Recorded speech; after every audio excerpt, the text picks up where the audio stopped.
Good day, brothers and sisters, ladies and gentlemen. Welcome to the fifth video, part 5.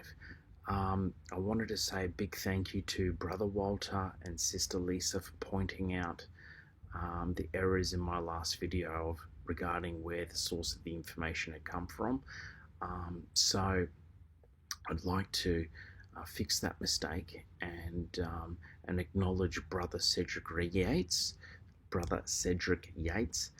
And actually, the more I looked into his information, there's quite a lot of layers we can get into. So let's take a look and unpack what Brother Cedric Yates has. So we are running now 2 calendars. We're doubling down. We got dual calendars. We have the sister and now we have the brother. They're running in parallel, and with Brother Cedric's information here, this is actually a bridge. December 22 is a bridge for 4, 5, and 6. And Brother Walter, his calendar is actually the correct calendar to feed in Brother Cedric Yates's information. Now, the actual calendar comes from a person called Nick Vanderland from 364daycalendar.com. Thank you, Nick. It's a March 20 equinox calendar, heavenly calendar. So we're going to plug that information in. We've got Sister Holly 2 moons still off the Gregorian calendar, and let's take a look at the data now. So we have Brother Joshua's information. I've already covered Sister Holly's information, and now we're adding in Brother Cedric Yates's information of December 22, 4, 5, and 6, December 22 to 24, the 3 days of darkness, Sunday, the 7th day, and the new 25. We have 8, 9, 10, October, November, December. This is actually connecting. We can see here the 10th month referring to December, and the same pattern he had with Holly, where Easter is Eastern. Okay, so here we have Christmas is the Eastern Orthodox Sunday, right? And Sunday is the 7th day, is the new 25, right? So let's get into it. So here we have the heavenly calendar, the equinox, March 20 built in. So we have December 22, and actually we can see it here. So we have 4th on the equinox calendar matches up with December 22. So we have 4, 5, and 6, and that actually takes us to Christmas Day, right? So we have 4, 5, and 6 takes us to Christmas Day, which is the 25th of December. And now we add another 25 days, and that takes us to the 18th of January, right? So we count out 25 days, it takes us through. So we go from 25 to 25, and that ends up being the first day of the 11th month on the next heavenly calendar. And what's interesting is when you look at it, Brother Walter circled 30th January 17, right? But look at it, 10th month and 30. Does that ring any bells? Well, it certainly did with me. That is Halloween Eve.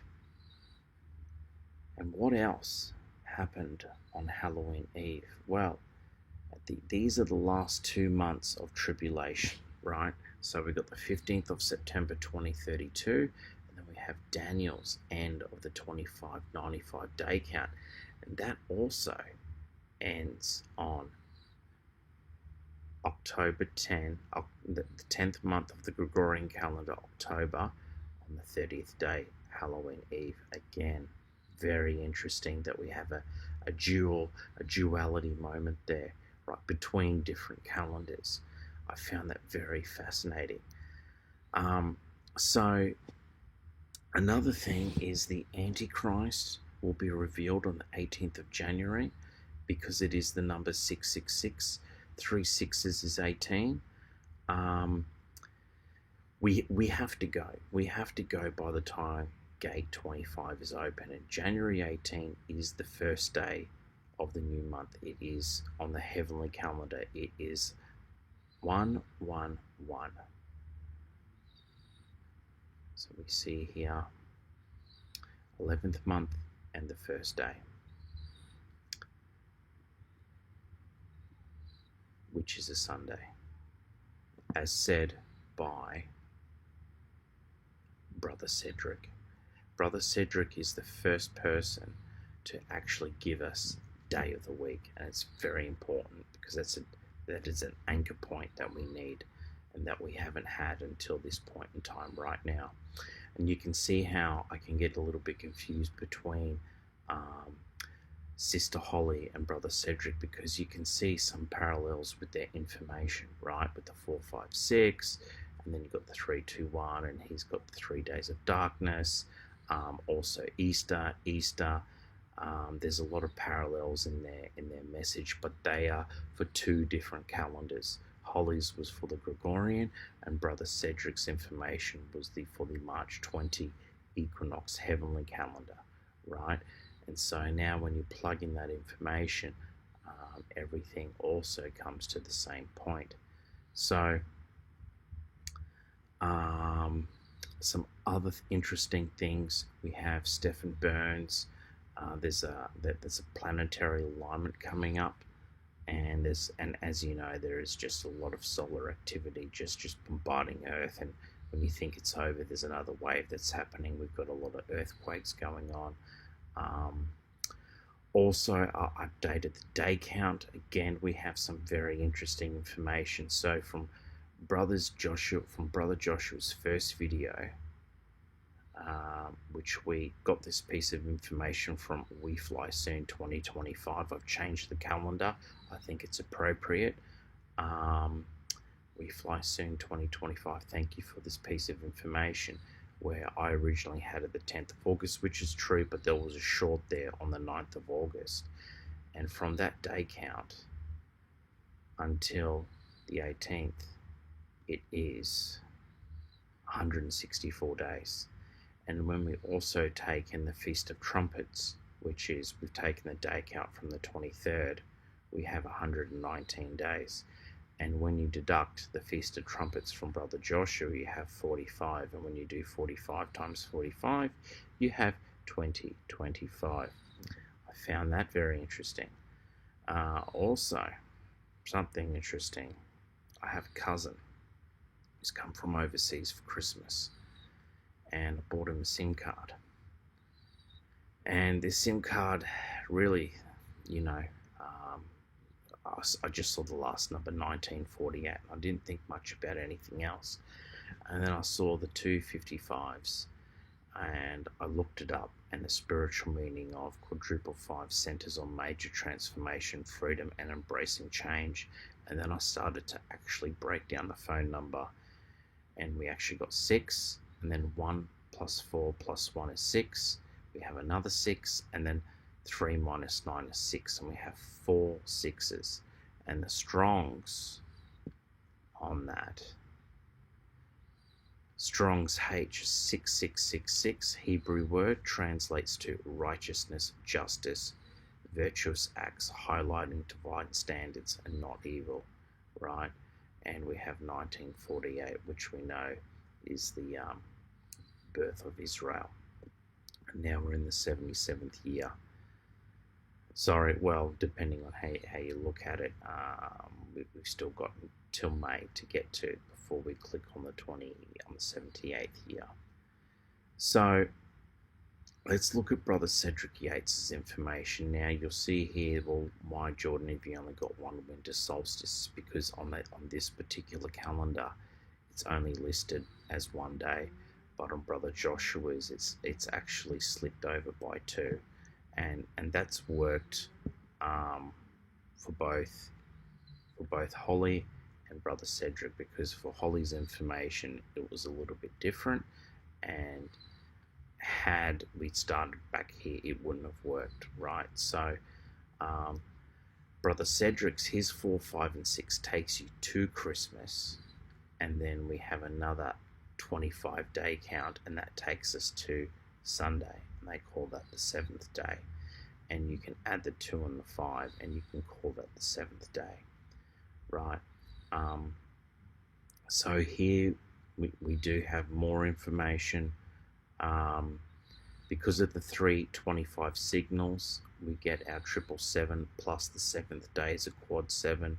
So now we have the 7 churches in Revelation, 7 churches, 7 seals, 7 trumpets, 7 bowls. Also, the restrainer must be removed before the Antichrist is revealed and the day of the Lord begins, right? So I've tried to put this in some type of order, but really from the 17th of January to the 19th, it's just look at it as one big day, because the day of the Lord is coming in, and really we just have to put our faith and trust in Jesus. That's all we can do. All we can do is put our faith and trust in our Lord and Savior Jesus Christ, born in Bethlehem. That's all we can do, right? We don't know what this day is going to bring. I expect more escalations when it comes to war. With Holly 2 moons, Cedric gives us the final day, right? Holly, she gives us the day where we lift off into the final season of the 12 days of Christmas. However, lift off, well, what lifts off, right? Think of rockets, space shuttles. Well, what can be in those? They can be weapons of mass destruction. So as of this video, things are heating up in Venezuela. America's bombing Venezuela. You need to start, let me rephrase, war starts small and then escalates, and then it becomes the intercontinental ballistic missiles, and then thereafter that is the big nukes, the atomic weapons, right? So unfortunately things got to get worse before we get closer to the end, and all we can do is put our trust in the Master, Jesus Christ. And it's fitting, because with the Eastern Orthodox Church, they have their ship of salvation, right? And it's funny, because here we are going from the Feast of Epiphany to the Feast of Epiphany, crossing the Jordan River. It just felt so appropriate to put the boat in the river, and this is our ark moment. We got to get on the boat. We got to get on the boat, put our faith and trust in Jesus. We're the passengers and the faithful of cargo of human souls, right? And we just need Jesus to guide us home, right? That's to him. That's to him. So we just got to get back to Jesus, and he'll take good care of us. And we wait for him to come down and the rapture of the first fruits, right? Now, I have touched it in a previous video, but I'm going to address it again. So I'm still sticking with these as the end dates, right? So keeping true to Joshua's word. My reasoning is on his message, there's lots of imagery, right? And then right here from this day 7, it just cuts to black. And so I talked about in prior videos that we're not changing the message, but from this day 7, comma, we move the comma, and then years of great trouble is coming upon all those left behind on earth. After the 7 years of tribulation, I'll return again in the festival of the Day of Atonement, right? So the whole context of the message changes, because people following Brother Joshua, they're looking for the rapture, and then the 7 years of tribulation starts. No, that's actually not the case. We're already in the tribulation. It started on the 23rd and 24th of September, right? And it's interesting, because it's all the imagery cuts to black, And then as soon as it gets on to the next sentence, right, we have this crack of lightning come through the imagery returns. But for this moment in time, it is absolutely black. There's nothing going on, right? And I found that very interesting. It was like a subtle hint to say, hey, look at me here. And then you just simply move the comma, and from this day 7, and then comma, years of great trouble. It changes the whole context of the message, right? Talked about it before, but I thought it was important to talk about that again. So we have the duality, we have our 2 brothers and 1 sister, and also lots of information from Sister Lisa coming through, particularly with she had 555, and then I come back with quadruple 5. And I found something for Lisa as well in all of this from the first day, right, January 19th to the 18th day, the Antichrist is revealed, the number 666, and you take away, so essentially 18 and 19, you deduct it and you get 555. And here you have some very information regarding the first 2 occurrences specifically deal with one of God's punishment towards unrepentant humans during the period known as the Day of the Lord. Wow, I mean, very powerful message, right? So I'm wrapping this up. It's merely an extension of part 4 with a dual calendar between Brother Cedric Yates and Holly Two Moons. Also note, Brother Joshua gave us the season 23 and 24. We are now at the end of the season. The new moon, which is actually today, 3rd of January, this is it. This is the last supermoon. It's a wolf moon. It's going to be the last gate, 24. The next gate is 25. So we're at the end of Brother Joshua's season, and Brother Joshua is always correct, because from this day 7, which lines up with Brother Cedric, Sunday the 7th day. I pray you stay safe, people, for the next couple of weeks. Just continue to put your faith and trust in Jesus, and we'll see you at the feast. Jordan signing off. Goodbye.